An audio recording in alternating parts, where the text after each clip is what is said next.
E eu me lembro até hoje da mensagem: a igreja de Jerusalém e a outra vez, a igreja de Antioquia. E foi uma bênção a ministração para nós, numa sexta-feira. E o pastor Elcio sempre teve desejo de trazer o senhor novamente. E não foi possível, né, o pastor estar aqui nessa noite, porque ele foi fazer um casamento no Nordeste de um de nossos missionários. E também nosso pastor Romildo, vice-presidente, está de férias. Mas nós estamos aqui representando os nossos pastores. Amém, igreja? Amém! Pastor Evaldo Ramos, eu vou deixar que ele mesmo se apresente, deixar ele bem à vontade. Deixe que Deus ministre no seu coração. Não vá embora antes de nós terminarmos. E eu quero pedir aos irmãos que tiverem de dar algum aviso para me procurar aqui, para que nós sejamos no final o mais breve possível. Então nós vamos orar, quero que você curve a sua cabeça. E nós vamos orar pelos nossos pastores também, pastor Elza, pastora Sara. Feche os seus olhos e ore para o seu coração, para que Deus alcance o seu coração com essa palavra nessa noite. Essa palavra pode ser decisiva no seu chamado, na sua vida, no seu dia a dia. Pode fazer toda a diferença. Esse servo de Deus já está nas mãos dele.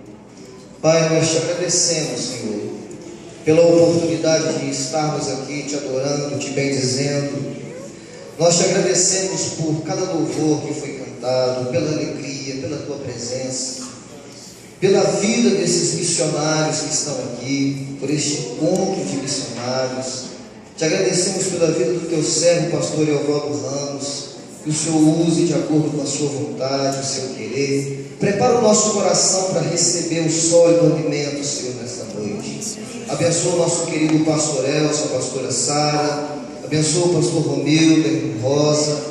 Que o Senhor esteja abençoando, guardando as suas vidas, alegrando os seus corações onde eles estiverem, Pai. Assim nós oramos e te agradecemos em nome de Jesus Cristo. Amém.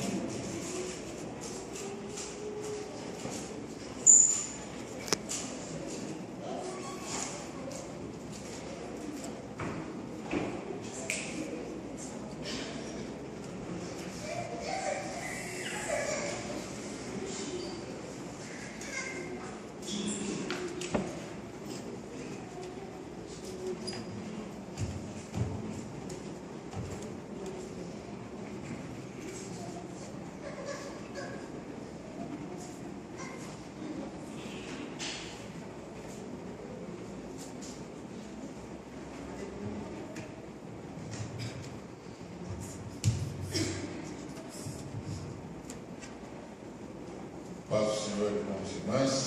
Amém. Um privilégio muito grande estar aqui novamente. E muito obrigado pela oportunidade.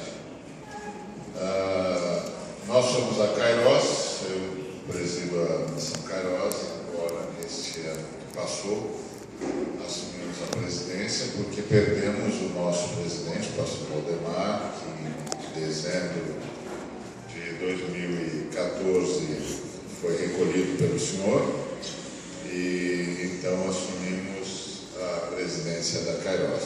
Kairos é uma missão, uma agência missionária que se vê como um braço da igreja para o envio de missionários para o campo, para anunciar o Senhor Jesus e implantar a sua igreja. O objetivo da Kairos é ir onde Cristo ainda não é conhecido. Então nós estamos sempre indo na direção das nações não alcançadas, nos lugares onde tem no máximo 5% de cristãos, e estamos lá para implantar a igreja e para fortalecer a igreja naquela região. Nós estamos em 17 países, nos 5 continentes, estamos alargando as nossas fronteiras para estarmos em mais nações ainda este ano, e sempre em busca daqueles lugares e daquelas etnias onde Cristo ainda não é conhecido. Então, se você quiser conhecer mais sobre a Kairos, você pode receber mensalmente este boletim nesse boletim você terá notícias a nosso respeito e também notícias a respeito de todos os campos missionários e uma reflexão bíblica para entender sempre mais e melhor o papel missionário da Igreja de Jesus. Para fazer isso é muito simples, basta que você preencha essa ficha e entregue para um dos nossos representantes aqui. Nós temos a irmã Célia, eu gostaria que ela ficasse em pé para os irmãos a virem, e está acompanhada de outras pessoas que certamente vão ajudá-la. E você preenche esse formulário, entrega para ela e passa a receber mensalmente esse boletim com os nossos pedidos de oração. Hoje o que nós mais necessitamos é companheiros de oração. Nós precisamos de intercessores. O mundo missionário mudou, os nossos irmãos saem do campo missionário com grande possibilidade de não voltar, porque nós estamos indo nas nações mais difíceis e as nações mais difíceis estão sendo atacadas pelos radicais. Agora mesmo nós estamos acompanhando a situação na região onde nós estamos, Burkina Faso. O Boko Haram atacou o país, prendeu os missionários, sequestrou alguns e, portanto, nós não sabemos o que será desses irmãos, missionários australianos, missionários de outras nações que estavam em Burkina Faso anunciando o Evangelho de Jesus Cristo, foram isolados pelos radicais e a gente não tem ideia do que possa acontecer com eles. Então todos os nossos missionários saem sabendo que vão para a última fronteira, porque a gente não tem ideia do que é que vai encontrar de volta. Então todos eles saem com essa consciência de que estamos a caminho da última fronteira. Nós temos de terminar o trabalho de 2000 anos de história. Nós temos de pregar o Evangelho onde Jesus ainda não é conhecido, porque Jesus Cristo disse que essa é a condição para o fim da história. Ele disse: será pregado o Evangelho do Reino a todas as nações, e então virá o fim. A nossa geração é a primeira geração que tem condições de cumprir o desejo de Jesus. Amém. Levar o Evangelho a todas as nações. Nós temos os recursos, nós temos os meios econômicos, nós temos os meios tecnológicos, nós podemos ir. Nós só precisamos obedecer. As condições todas o Senhor, nosso Deus, já nos deu. Então, o que mais precisamos hoje é de companheiros de oração. Então, você vai preencher essa ficha. Se você quiser ser um missionário, também pode nos avisar aqui nessa ficha. Nós vamos entrar em contato com você, vamos entrar em contato com a igreja, porque nós entendemos que quem envia missionários é a igreja. Nós somos um braço da igreja no envio do missionário. Então nós levamos o missionário ao campo, nós o colocamos para trabalhar numa equipe, porque trabalhar isoladamente é muito complicado, ainda mais nas nações mais fechadas.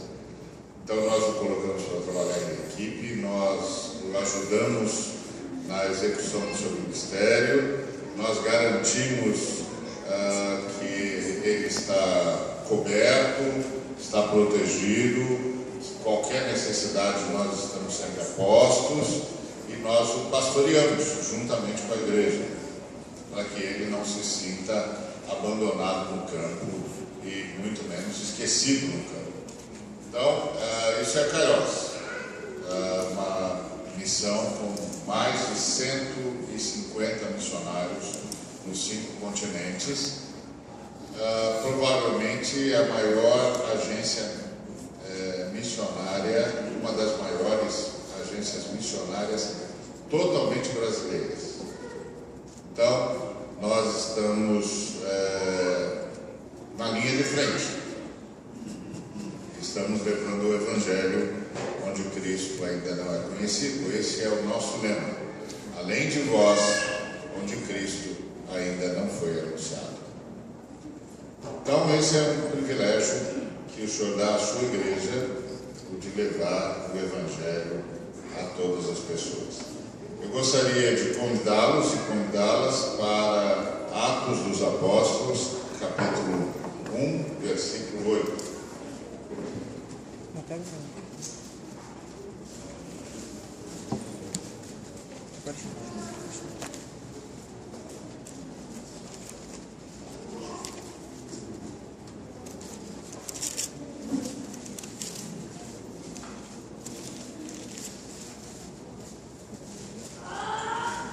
Mas recebereis poder ao descer sobre vós o Espírito Santo, e sereis minhas testemunhas, tanto em Jerusalém como em toda a Judéia e Samaria e até aos confins da terra.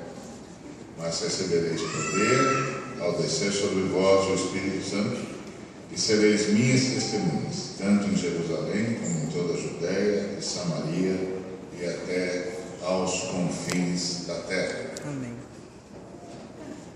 Pai querido, em nome de Jesus, nós queremos agradecer-te pelo privilégio da tua palavra vir a nós pelo ministério do Espírito Santo. Rogamos mais uma vez que a tua palavra que vem a nós possa encontrar em nós corações receptivos e que a tua palavra frutifique em nós, para a tua honra e para a tua glória. Em nome de Cristo Jesus. Amém. Essas foram as últimas palavras de Jesus. Todos nós conhecemos esse versículo. Esse é um versículo que é muito caro para nós.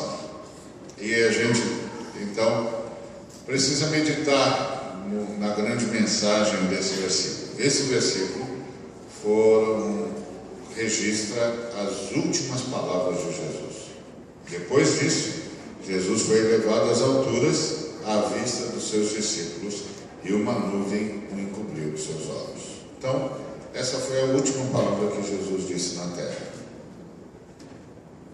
Imediatamente depois, foi elevado às alturas e foi encoberto por uma nuvem e os discípulos não o viram mais e só o veremos agora quando ele vier na sua glória com os seus santos anjos. O que foi que aconteceu aqui? Jesus tinha dado uma ordem aos seus discípulos para que ficassem em Jerusalém. Ele disse que eles deveriam ficar em Jerusalém porque seriam batizados com o Espírito Santo, que o Pai enviaria o Espírito Santo sobre eles e que eles deveriam ficar, portanto, em Jerusalém. Os discípulos, quando souberam da promessa que o Espírito Santo viria como prometido, acharam que isso seria o que eles chamaram de a restauração do reino a Israel. Os judeus tinham uma esperança de que eles ocupariam um lugar que então era do Império Romano, que eles seriam os grandes senhores da terra, como os romanos eram naquela época, e que todas as nações se submeteriam a eles. Então os discípulos, que até esse momento não tinham entendido com clareza o que Jesus havia ensinado sobre o reino dele, ainda acreditavam que eles iriam ver realizada essa esperança judaica de se tornar uma nação como Roma, que dominar o mundo. Então, os discípulos perguntaram a Jesus se era este o tempo, se quando o Espírito Santo viesse sobre eles, o que aconteceria é que eles tomariam o poder e se tornariam os senhores do mundo como os romanos eram. E aí Jesus respondeu dizendo: não compete a vocês conhecer tempos ou épocas que Deus reservou, que o Pai reservou para a sua exclusiva autoridade. Não compete a vocês saberem isso. E aí arrematou com essa frase, com essa palavra que nós lemos: mas recebereis poder ao descer sobre vós o Espírito Santo, e sereis minhas testemunhas, tanto em Jerusalém, como em toda a Judéia e Samaria e até os confins da terra. Então, essa palavra de Jesus não é uma ordem. Essa palavra de Jesus não é uma instrução. Essa palavra de Jesus não é um ensino. Essa palavra de Jesus é uma profecia. Então Jesus profetizou: recebereis poder ao descer sobre vós o Espírito Santo, e sereis minhas testemunhas, tanto em Jerusalém, como em toda a Judéia e Samaria e até os confins da terra. Isto é uma profecia. E a profecia, ela é um gabarito. A profecia julga o profeta e julga os que receberam a profecia. Primeiro, a profecia julga o profeta porque o Senhor disse que se ele falasse, se cumpriria o que ele disse. Então, se alguém, dizendo-se profeta do Senhor, dissesse qualquer palavra profética, a profecia seria o seu juízo, seria o seu gabarito. Porque se a profecia não se cumprisse, então ele não era profeta de Deus e ele podia inclusive ser apedrejado. Então a primeira coisa que a profecia faz é julgar o profeta. Todo profeta, quando profere algo dizendo que é profecia do Senhor, está sendo julgado pelo que acabou de dizer. Se não se cumprir, não é profeta do Senhor. Então, a primeira coisa que a gente precisa perceber é se o profeta foi de fato aprovado pela sua profecia. É verdade, o profeta é Jesus.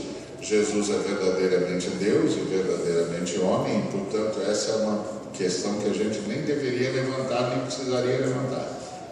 Mas vamos levantar mesmo assim, para a gente entender a profundidade disso que nós estamos lendo. Jesus disse que os seus discípulos receberiam poder ao descer sobre eles o Espírito Santo, e seriam testemunhas dele, tanto em Jerusalém como em toda a Judéia, Samaria e até os confins da terra. Então, uma coisa que a gente tem de lembrar é que quando Jesus disse essa palavra, no lugar onde ele estava, e do lugar onde ele estava, os confins da terra eram ao oriente a China e ao ocidente as Américas. Então a profecia de Jesus se cumpriu. E nós somos a prova disso. Porque nós somos os confins da terra. Jesus estava falando isso lá de Israel, no meio do mundo. E ele disse: e sereis minhas testemunhas até os confins da terra. Então os confins da terra, ao oriente, eram a China, e ao ocidente, as Américas. Nós. O Evangelho chegou até aqui. A profecia de Jesus era verdadeira. Então o profeta está mais do que aprovado. Até porque Jesus é muito mais do que o profeta. Jesus é Deus. Agora,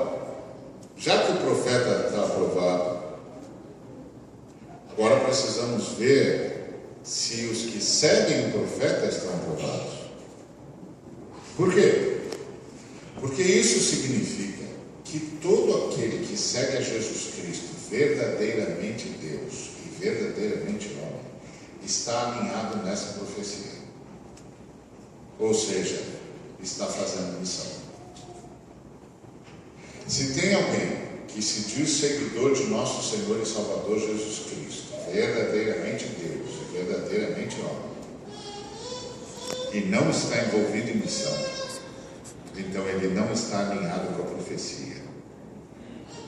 Se ele não está alinhado com a profecia, ele não tem o direito de dizer que é cristão. Porque assim como a profecia julga o profeta, julga também o seguidor do profeta. E o profeta é nosso Deus e Senhor Jesus Cristo. E a profecia dele se cumpriu. E nós somos testemunhas. E os irmãos chineses também são testemunhas. Cumpriu-se a profecia de Jesus. A mensagem dele chegou aos confins da terra. E agora nós, do Ocidente, do extremo do Ocidente, e os irmãos chineses, do extremo do Oriente, estamos fazendo a última varredura na terra, para nos encontrarmos em Jerusalém e aguardarmos juntos a volta de nosso Senhor e Salvador Jesus Cristo. Então a pergunta é: estamos alinhados em missão? Estamos fazendo missão? Estamos alinhados na profecia? Estamos vivendo com visão missionária? Diariamente? Particularmente, pessoalmente e comunitariamente? Estamos alinhados à profecia de nosso Senhor? Sim, porque aqueles que se dizem seguidores do Senhor Jesus estão alinhados à profecia dele. E a profecia dele é de que receberíamos poder ao descer sobre nós o Espírito Santo. Então isso significa que nós todos que somos seguidores de Jesus Cristo temos o Espírito Santo. O Espírito Santo veio sobre nós. Nós fomos mergulhados no Espírito Santo e o Espírito Santo foi mergulhado em nós. Bom, se nós temos o Espírito Santo e o Espírito Santo foi mergulhado em nós e nós somos mergulhados no Espírito Santo, a grande prova disso é que nós estaremos fazendo missão, porque o Espírito Santo é missionário. O que o Senhor Jesus está dizendo é que o Espírito Santo viria para provocar missões, que o Espírito Santo viria para promover missões e que o Espírito Santo viria para fazer dos discípulos de Jesus missionários. Recebereis poder ao descer sobre vós o Espírito Santo e sereis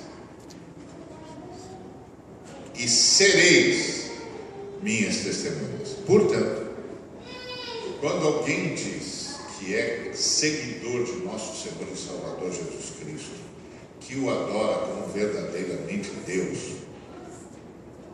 isso significa que ele está em missão. Isso significa que ele é um missionário. Porque o Espírito Santo, quando vem sobre alguém, vem para fazer dele um missionário. Se ele diz que é seguidor de nosso Senhor Jesus Cristo e não vive como um missionário, tem alguma coisa errada. Ou o Espírito Santo não veio sobre ele e ele então está simplesmente faltando com a verdade, ou ele está em pecado, ele está entristecendo o Espírito Santo, porque o Espírito Santo veio sobre ele e ele não vive uma vida missionária, não se vê como missionário, todo dia, toda hora, todo minuto. então tem algum problema com ele. Ou ele não é do Senhor, ou se é do Senhor, está em pecado. Porque o Espírito Santo vem para fazer de cada um de nós missionários. E a palavra de Jesus é muito clara: recebereis poder ao descer sobre vós o Espírito Santo. A fé cristã é uma fé de poder, não é uma fé de tarefas, é uma fé de poder.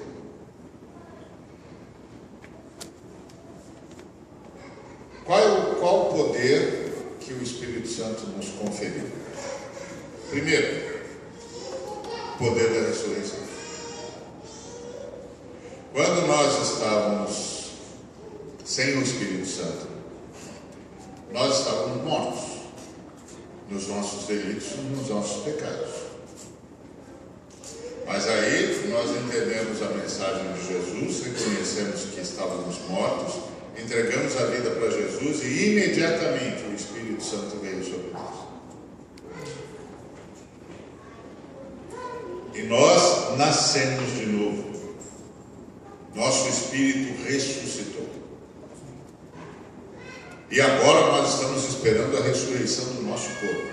Porque o que caracteriza a fé cristã é a ressurreição. Esse é o primeiro poder que nós recebemos. O poder da ressurreição. Nós nascemos de novo. Nosso espírito ressuscitou. Nosso espírito se tornou um com o Espírito de Cristo pela habitação do Espírito Santo. Então esse é o primeiro poder que a gente recebe. O poder da ressurreição.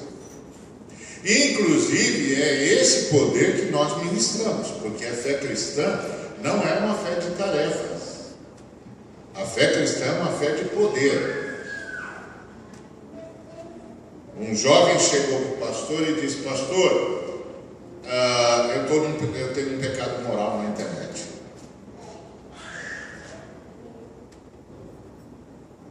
O pastor disse: como?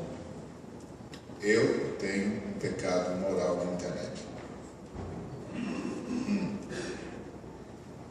Aí ele virou para o pastor e disse: o que eu devo fazer? E o pastor disse: nada.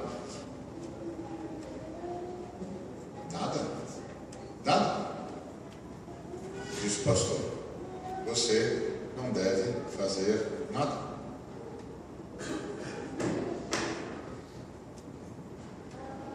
Então eu estou escravo? O pastor disse: está. Se você não estivesse escravo, você não estaria aqui falando comigo. Você está escravo. E o que eu posso fazer? O pastor disse: nada. Então o senhor não vai me dar nenhuma orientação sobre o que eu posso fazer, o que eu devo fazer? E o pastor disse: não.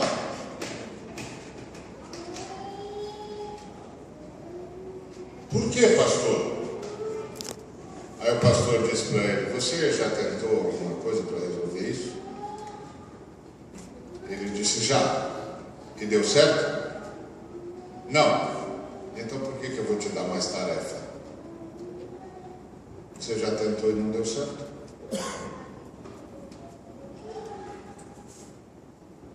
Você quer que eu te dê mais tarefa para quê? Para você voltar aqui e me dizer que não deu certo de novo? Aí ele disse para o pastor: e aí, pastor, o que eu posso fazer? O pastor falou: já respondi essa pergunta. Você não pode fazer nada. Então não há saída para mim, disse o pastor. O pastor disse: semanalmente você virá ao meu gabinete e eu vou orar por você. E o poder que ressuscitou a Jesus Cristo dentre os mortos vai ressuscitar você.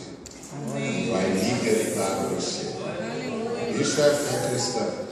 A fé cristã não acredita em tarefas, acredita em poder. O poder do Espírito Santo. O poder da ressurreição. Senão, a fé cristã seria mais uma religião. Porque o camarada pertence a uma religião, aí ele chega lá para o líder da religião dele e diz assim: eu não estou bem. Aí o líder da religião dele diz assim: também você não vem aqui acender os incensos, você não vem aqui recitar os mantras, por isso que você não está bem. Aí ele é de outra religião, chega para o líder da sua religião e diz: eu não estou bem. O líder da religião diz: também você não reza 5 vezes olhando para a cidade certa, não faz jejum, não dá esmola, por isso você não está bem. Aí ele é de outra religião, ele diz: eu não estou bem. Aí o líder da religião dele diz assim: também você não dá passagem para os espíritos, não desenvolve sua mediunidade, por isso que você não está bem. Isso é só religião.